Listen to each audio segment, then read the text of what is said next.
राधे राधे राधे महाराज जी। महाराज जी, जीवन में संतोष का अर्थ क्या है?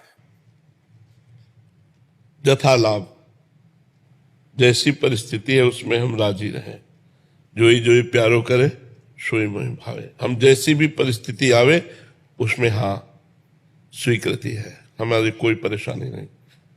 चाहे वो दुख वाली परिस्थिति हो, चाहे सुख वाली परिस्थिति हो, अनुकूल परिस्थिति हो या प्रतिकूल परिस्थिति हो, दोनों परिस्थितियों में राजी रहना संतोष है। गज धन गोधन बाज धन और रतन धन खान, जब आवे संतोष धन सब धन धूर समान। संतोष धन सबसे बड़ा संतोष। संतोष यथा लाभ संतोष सदा, काहू सो कछु न चाहूंगो। किसी से कोई चाह नहीं, कोई परिस्थिति का परिवर्तन करने की चाह नहीं। जैसी परिस्थिति उसी में राजी रहना, ये संतोषी पुरुष का लक्षण है। तो संतोष की सीमा है किसी से कोई चाह ना करना, जैसी भी परिस्थिति हो उसी परिस्थिति में राजी रहना। पर है बहुत कठिन।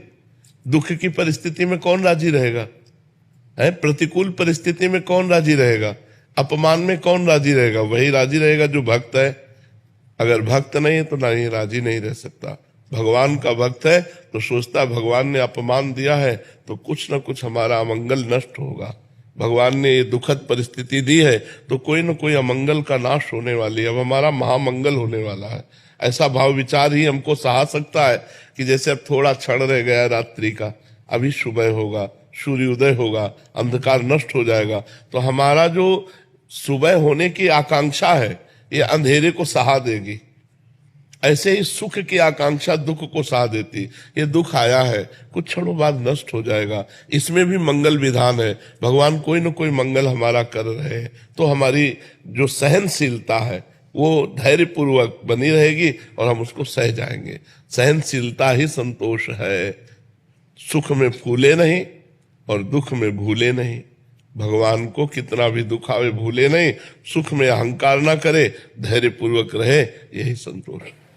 महाराज जी, वृंदावन वास की इच्छा करनी चाहिए कि नहीं करनी? करनी चाहिए। वृंदावन वास की, भजन की, भगवान की प्राप्ति की, संत समागम की, इसकी तो इच्छा भगवान से करनी चाहिए।